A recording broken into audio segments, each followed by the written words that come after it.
Good evening, all. Thank you so much and welcome to AFIS CDSA webinar. We have our guest speaker who is already available here, Eric Sewankambo. He's the Chief Operations Officer and at the same time the founder of Razi.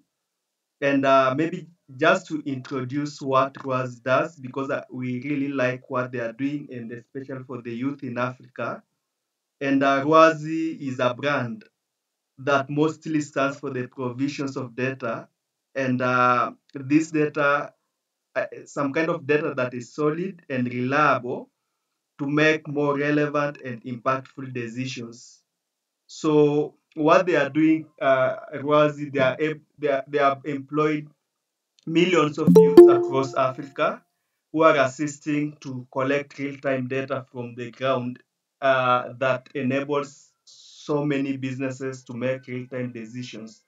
Because it is not my day or my time, I'd like to introduce Eric, who will now take us through our core theme of today in this webinar. Welcome, Eric.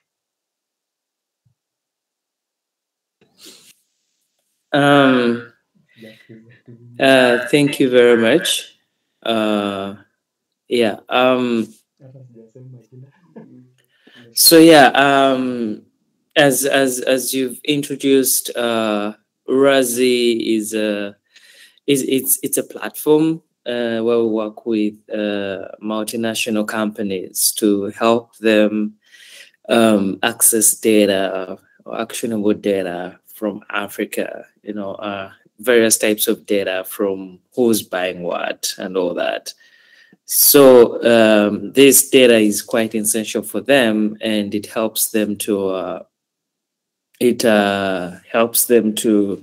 better achieve their sales goals and all that. And yeah, we do this through providing employment opportunities or gig. We are creating the gig economy across Africa.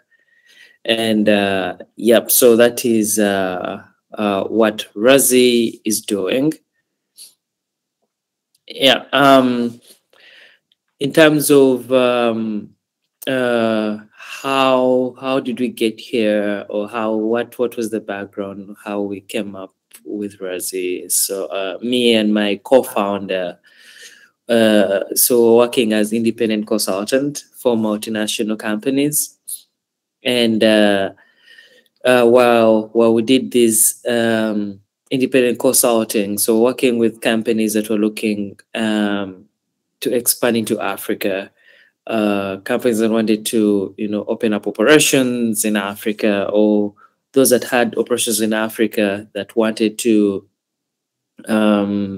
expand into other regions across Africa. So let's say it's a South African company wants to expand into the North African region or the Sub-Saharan region. So that is where we came up to consult with these companies. And the biggest challenge that we found was the availability of the data that was essential for us to make effective decisions in this expansion strategy or the business development strategy for these companies.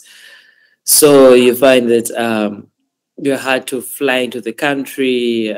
Let's say a company like let's say Nestle wants to expand into the West African market. You have to fly into these different African countries, the West African countries, interview a few people, and try to know how exactly their consumption patterns are, how exactly they make decisions in terms of what to buy, where to buy what, and all that. So it's a long process. The project could take like 6 to 8 months in just one country. So it was very long and tedious. That's when we came up with Razi to kind of make the data collection part of it very fast and very efficient. So right now with Razi, we've we've managed to cut down the time and costs it takes to collect this essential data from months to just a matter of weeks, depending on what the client wants. So, yeah, essentially that's what we are doing. So, yeah, first I'll take in any questions that you may have.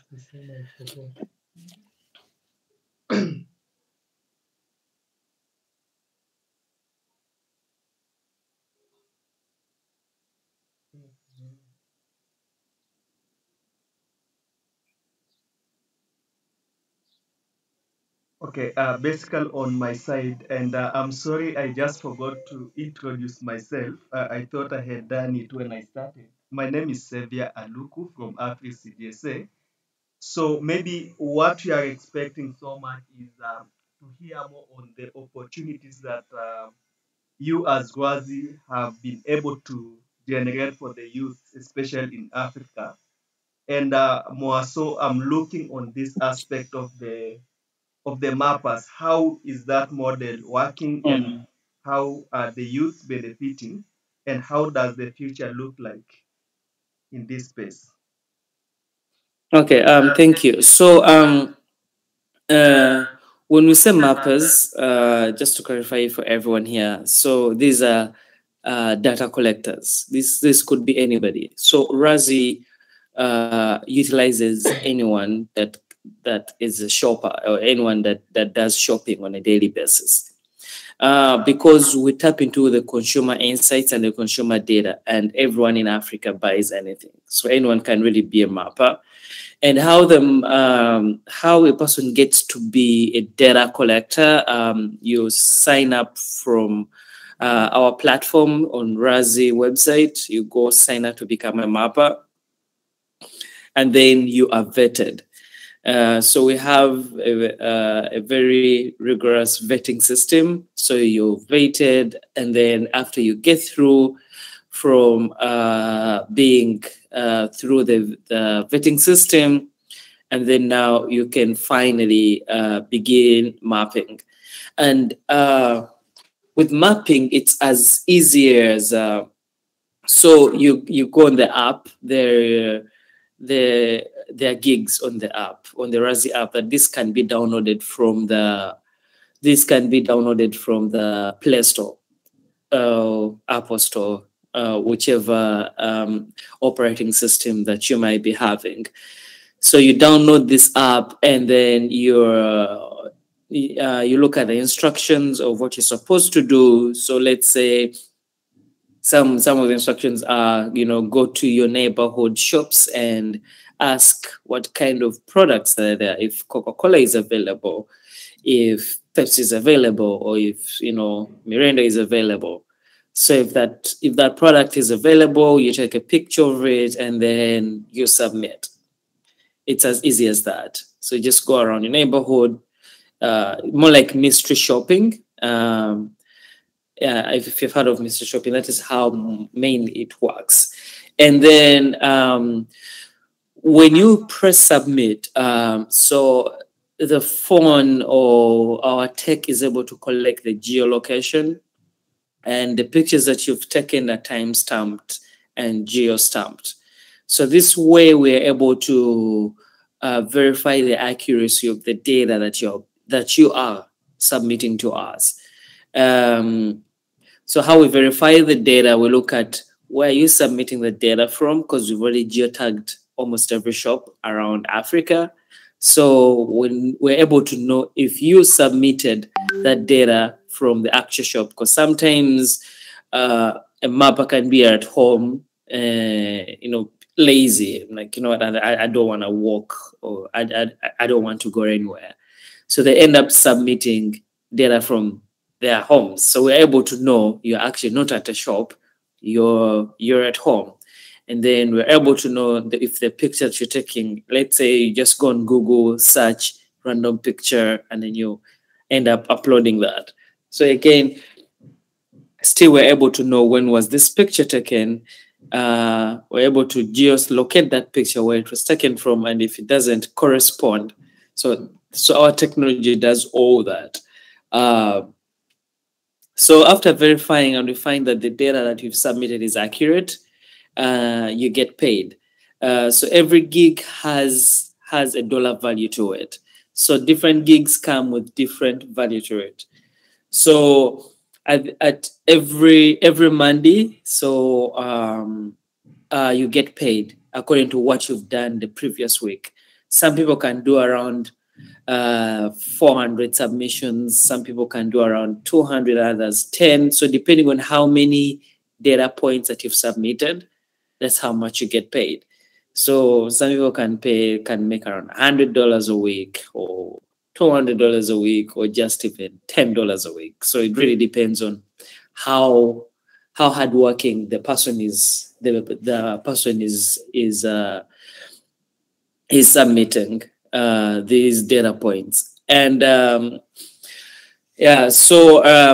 if we find out that the data points that you have submitted are not accurate, so the person is being kicked out of the system in terms of you don't get access to gigs anymore. Why we do this? Because we have a lot of people that want to map, people that that want to go out and collect data. So and we've reached our capacity where we're trying to add on as many gigs as possible. So if a person submits wrong data, that person is blocked from ever seeing any other gigs. So that we leave room for other people that are genuine and all that. So that is how we work. And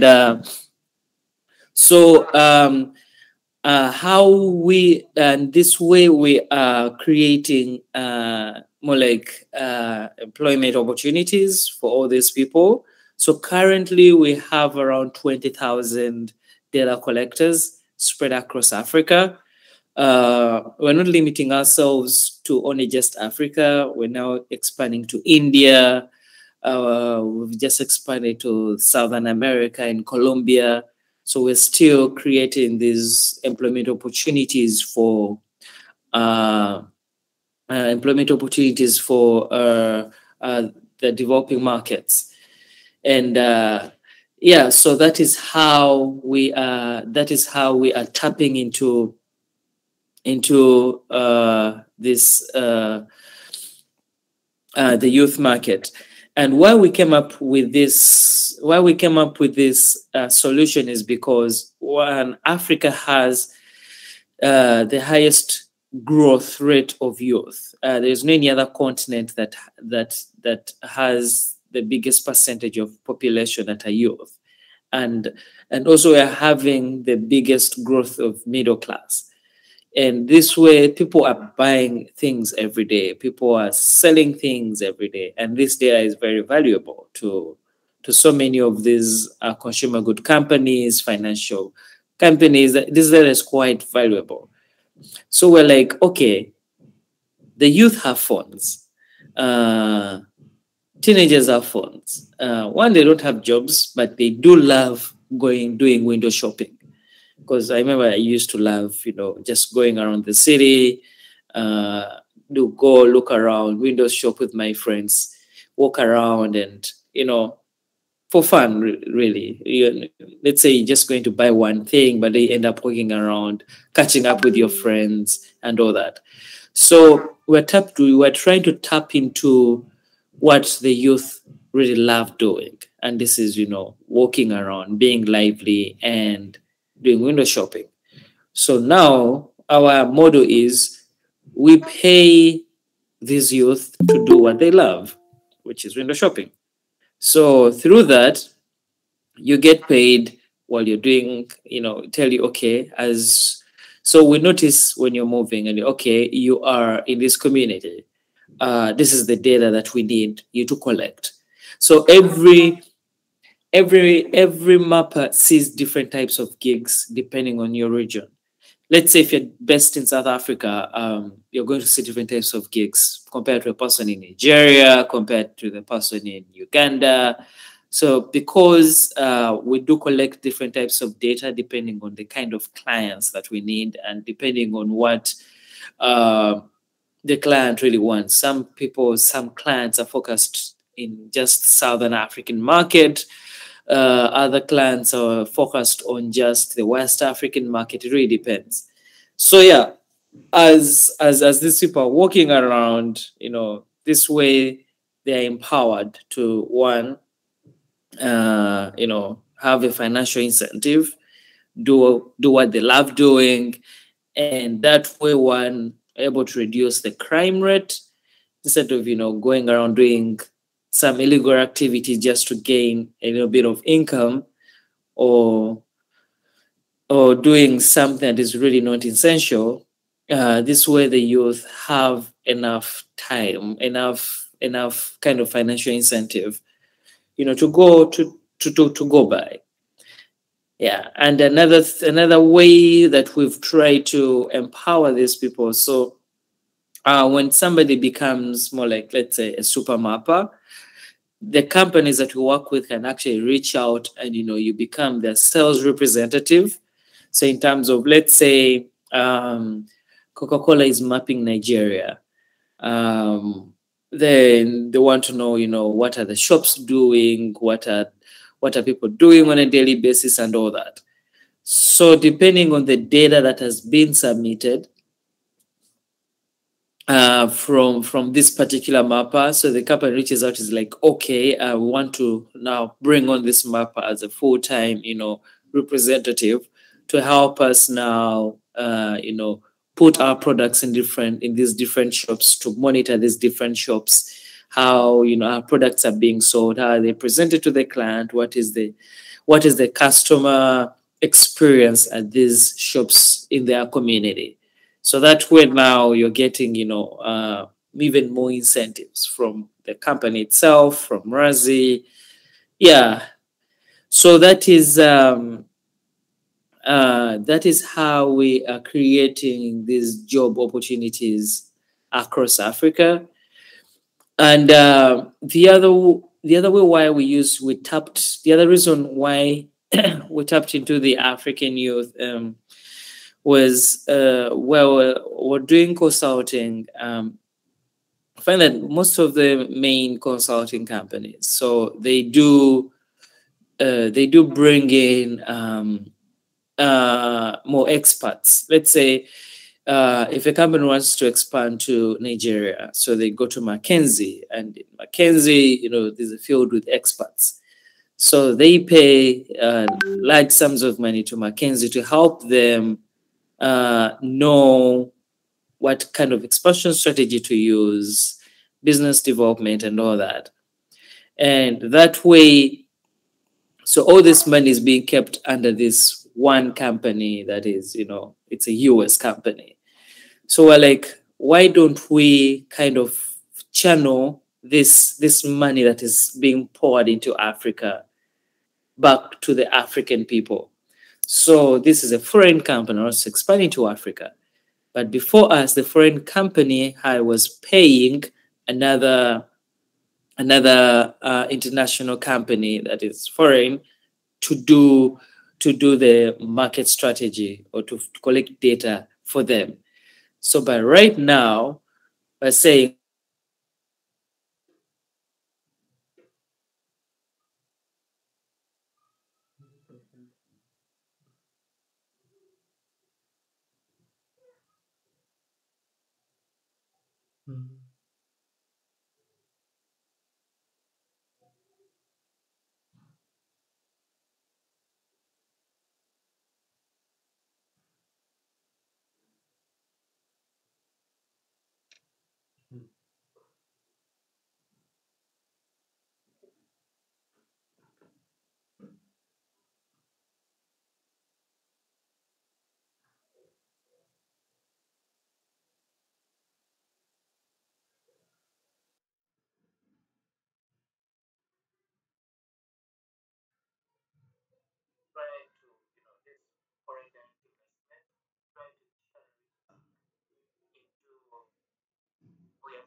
Mhm. helping Africa rise. Yeah. So in terms of where we are going, so we want to create. We are creating a data portal. So in this data portal, whereby while we're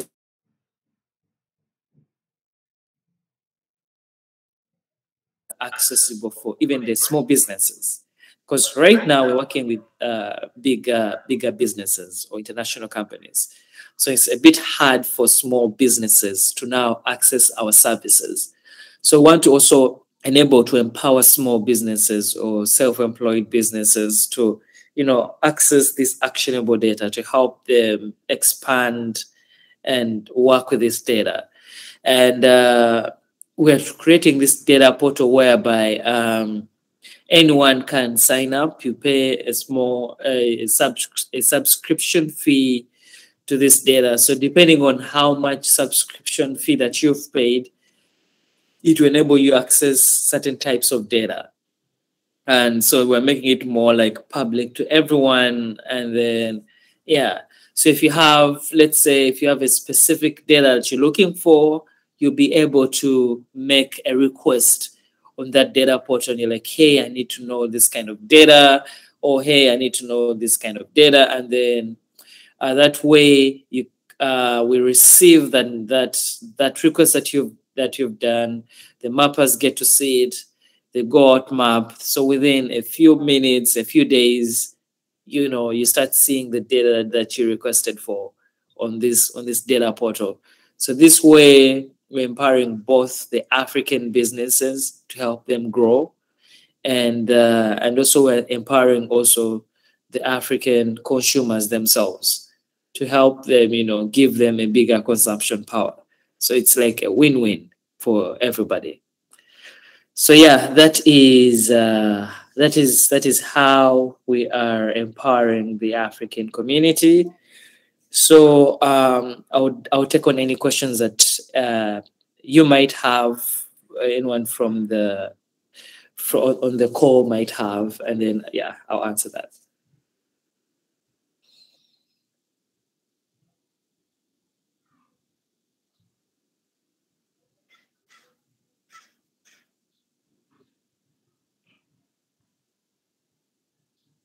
And some of the future plans that we have, we want by the end of this year to have at least 1 million data collectors or 1 million mappers that are spread across these different continents. That way we're able to, one, get data in just even a matter of seconds, empower even more and more people. Our goal is to have at least 1 billion data collectors across different demographics, platforms, and all that, because we believe everyone can have a consumption power and enable people to actually access these financial incentives and all that. So that is our goal and where we are going. Okay, thank you so much, Eric.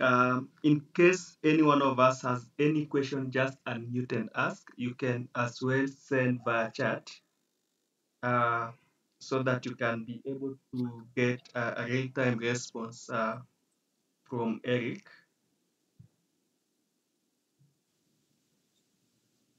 Hello. Yep. Hello. Um, Thank you so much. My name is Steven. I have two questions actually. So I've been following and it's a great idea. So the first question: what are some of the qualifications for these mappers, or rather the data collectors that we've been talking about? And then the second question: for instance, a mapper has been vetted or has qualified for the particular position. What are some of the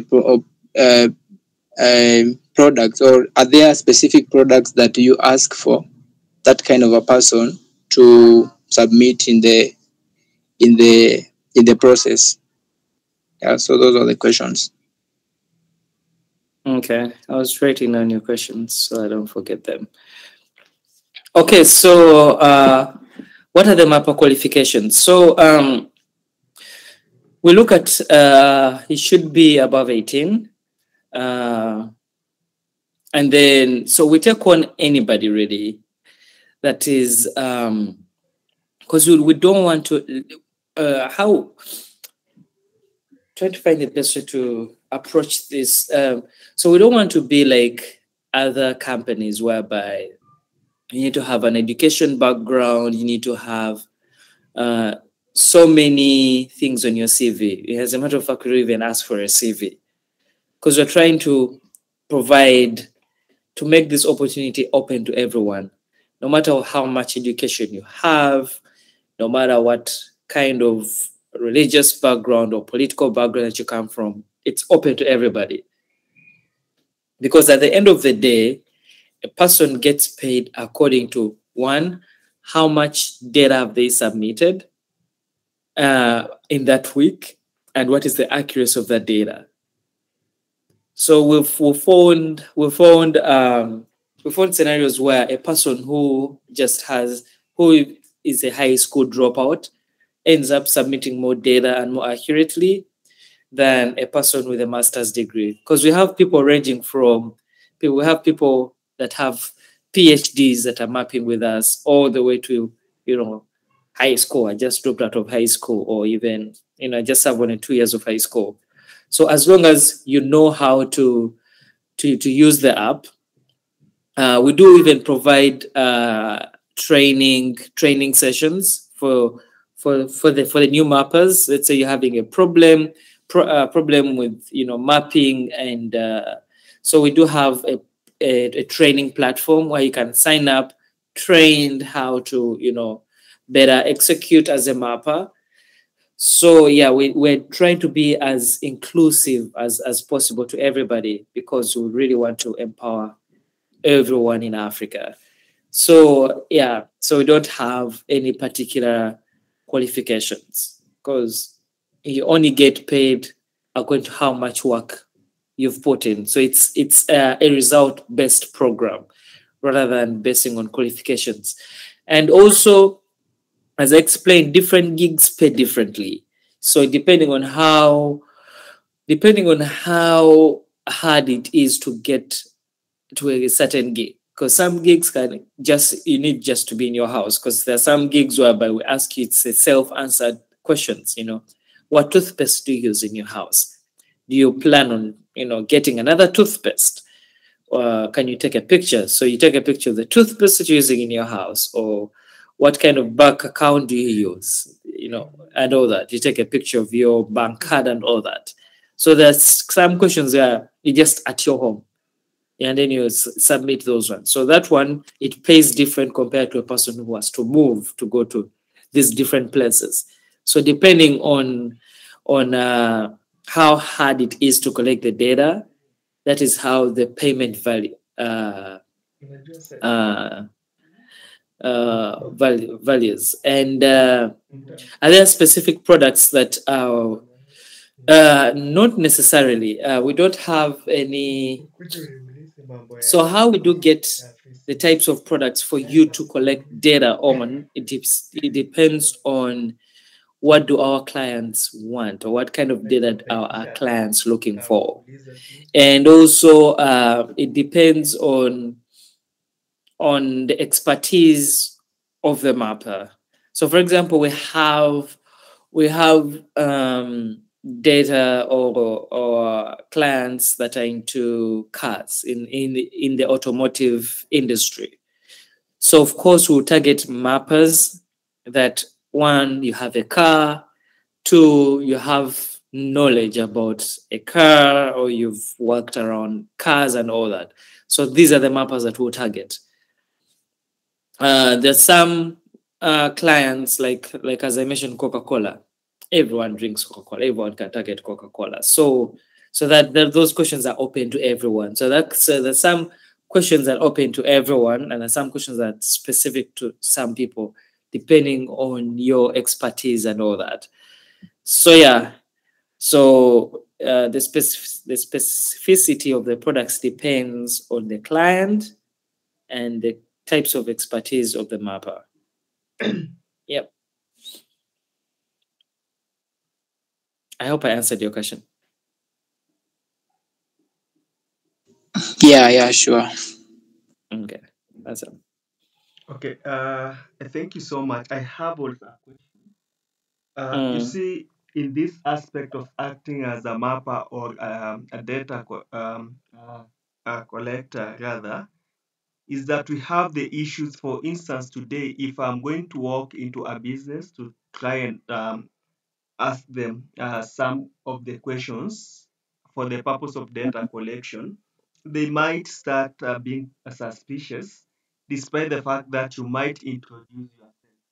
So, as a business, are you providing your mappers with some kind of to them via email and be wearing for the purposes of identity? Yes, that's a nice question. Thank you for that. So yeah, we do provide that. We do provide that to the mappers. So you like reach out, request for identification. So after you've been verified, you reach out to request for identification if the mapping gig requests you to be identified.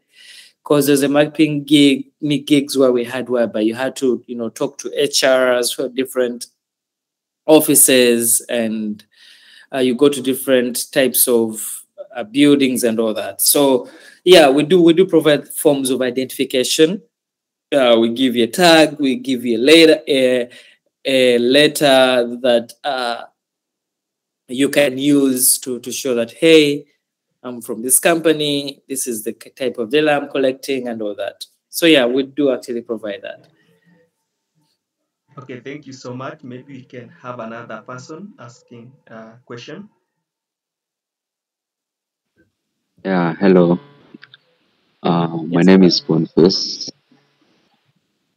So my question is, so you guys, actually, I'm also part of the mappers in Razi. Mm. My question is, do you guys have a provision for data analysis, or you just give your clients the raw data? Because some of us are data scientists, and probably we could also like to take part in data analysis and probably make some more living. Awesome, awesome. Thanks for the question. So how the system normally works. So after you've submitted the data and it's been verified by the database, so the database automatically creates a dashboard that the client can now access. So there is already like an analytics platform or a dashboard that is automated by the database to the clients. So yeah, we do actually do already analytics in house, but that's a good just type your email in the chat and then or send me an email, and then yeah, we can see what kind of analytics you can do, and then we can see if we can take you on for some other analytics that you might be able to do. So yeah, I think you reach out to me via email, and then yeah, let me just type my email in the chat.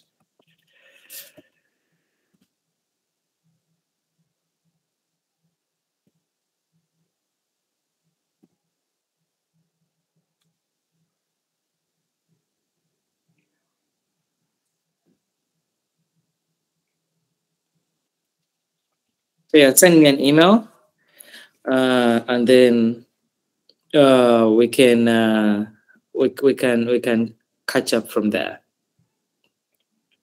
Okay, another question.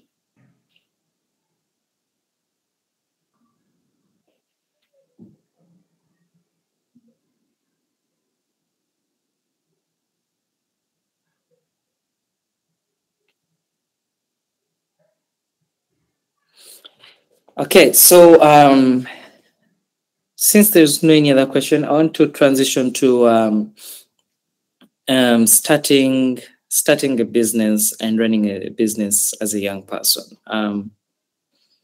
This is what have been some of the lessons that I've learned, some of the hard challenges that we've faced as a business. And first of all, the first question, if any of us wants to, start a business or run a business, or if any of us is currently running a business, the first question that you always have to ask yourself is why.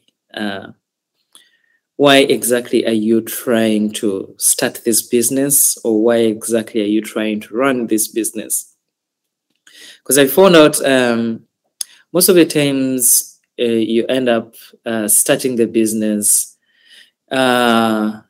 because you like end up starting a business. One, I want to make money, quick money, or I just want to. So you find that it's for other different reasons. So you really had to ask yourself why, like 5 times. So let's say you want to start a business. Why do you want to start a business? I want to solve this challenge. Why do you want to solve this challenge? Answer that question. You ask yourself why. If you can't reach the 50th level of why, I don't think you should actually go for that business, because you're going to be challenged with time. And if you don't have answers to all these 5 whys, you're going to end up giving up. You're going to end up, pivoting to something else. Because I have friends of mine whereby their business started as clothing business, it's now into something else, selling something else or something like that. Because keeping on pivoting and pivoting and pivoting, depending on the challenges that you are facing, I think you need to literally start from what is the most essential thing that I need to do as a business. And the other sad truth is not everyone is an entrepreneur, or not everyone can actually start or run a business. Some people are good at being employees in terms of rising through the ranks. Some people are good at starting businesses. So you need to first discover yourself. Am I a good employee, or am I a person to run a business? Because you end up, I wouldn't say wasting, you end up trying out so many things, trying out so many different businesses and all that. But yet in actual sense, if you had gone in for a company, worked for a company, you find that you're more innovative inside the company. You can do even bigger and better things inside the company rather than starting your own thing. And there's some other people, if that work for other people, they're just stagnant. They can't really think. They can't really push themselves out there to do more things for this company. So it really depends on what exactly, who exactly are you? Are you an employee person, or are you a business, a person to start the business? And the other thing is getting access to finance. Before you even think of getting access to finance, you need to think of having a team, because investors always look at the team, who's on your team. And if you don't have a good team, it's going to make your company or break your company. So you may have all the money in the world, If you look at the different stories of people that have started businesses, there are people that have come up. For example, like last 2 years, right at the beginning of COVID, there's a company called Quibi, if you guys heard about it. These guys fundraised $2 billion US, and they failed in 6 months. They couldn't get into the market with $2 billion. They had access to money, they had access to investors, they had access to all that, but they couldn't. So it all comes back to who is on your team. Which people are you going to work with? Because that can really break the company. So before even investing so much time in trying to find investors, funds, and all that, invest your time in the team that you're building. Invest your time in the people that are going to be running the day-to-day operations. Then that way you can now even use the least amount of resources to achieve the biggest outcomes. And thirdly, in terms of product, you should be the salesperson for your business. If you can't sell something to somebody, don't expect you to hire somebody that is going to sell it better. You should be the best salesman for your product. You should be, if you can't really sell something, I think it's better to just, pivot off to something else. Just always be the best salesperson. Understand the problem that you're trying to solve and understand the needs of the client. When you are reaching out to different customers, if you're doing a service-based business, always sell the benefits, not the features. Your product can be able to do so many things. Let's say, for example, let me use an example of the iPhone. You can take a picture with it, you can send messages, you can do so many things with the phone. However, when you look at the keynotes that Steve Jobs used, and that was in 2005, it just said, instead of saying the features, instead of saying this screen can sense that your finger has touched it, so it responds according to the proximity of your finger to the screen. He just said, you just touch the screen and it responds, and that's it. So you always have to sell the benefits that you're bringing rather than the features. Always look to what benefits am I adding to the client? What story do I want the client to tell? What is the victory story? If a client is to use my product, what should be the result? What should be their victory in terms of the story that they're going to tell? Oh yeah, I used these guys and this is the results of what I got. Because if you focus on features rather than the results, you end up developing a product or starting a business, doing so many features that are not going to be very important for the client, that people are not going to even to use. We've seen this with so many apps. The person develops a very good app, but it's so complex for a normal user to just even go around it, to go even through the basics. So it's quite important for people to focus on what is the success journey for the client after using my product. Then you start from there, going backward. Yep. So in the last 10 minutes that we have left, I think that's what I have to say.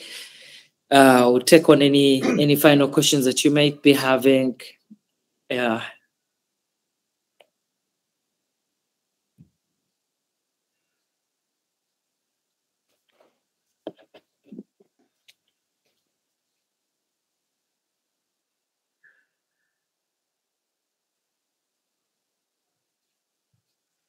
Do we have any question?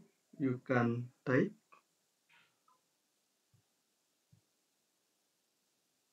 And you haven't shared your email, but I think we have it. As CDS, and we have Bonfast contact. You can just share with him directly. Yeah, I shared the email in the chat.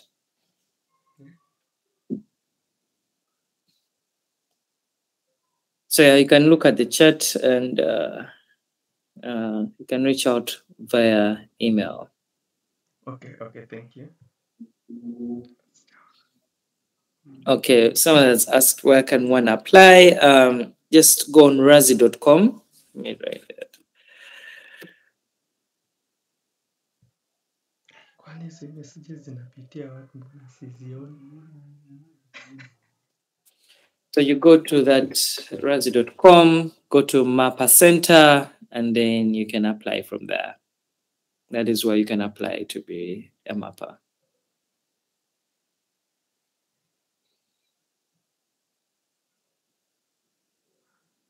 All right, I'm going to hand over to African Center for Data Service and Analytics Limited. Thank you guys for hosting me. And yep, I'm handing over to you guys. Okay, thank you so much, Eric, for your presentation.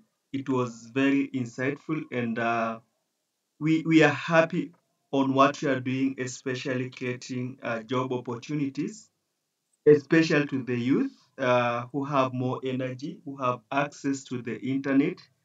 And of course, in this digital era, we have people with the smartphones.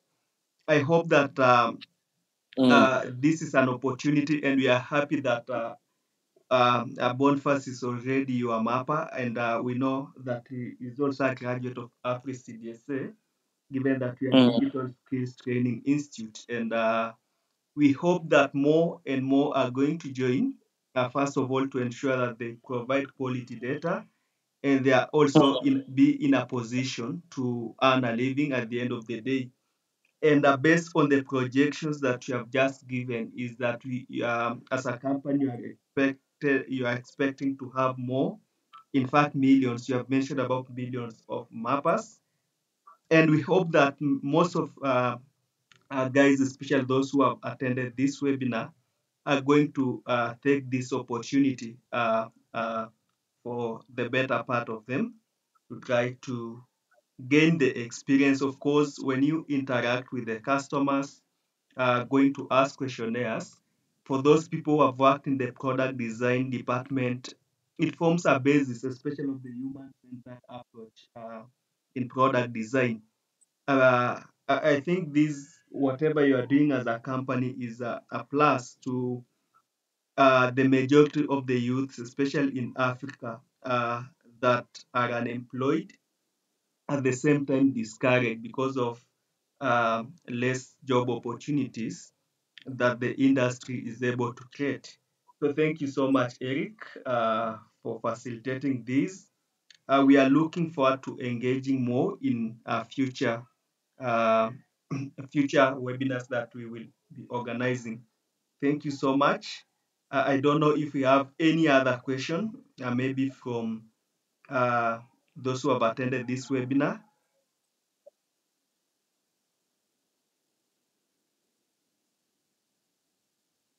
Okay, we don't have any question, Eric. I don't know if you have any closing remarks before we end. My closing remarks is I want to thank everyone that has attended. Thank you guys for your time. I really do appreciate, and I hope your time here was worth it. Yeah, that is my closing remark. Thank you for your time. I really do appreciate it. Okay, thank you so much, Eric. Thank you, everyone. Have a nice evening in case you are in the East Africa time zone. Thank you so much, all. Okay. All right. Okay, bye.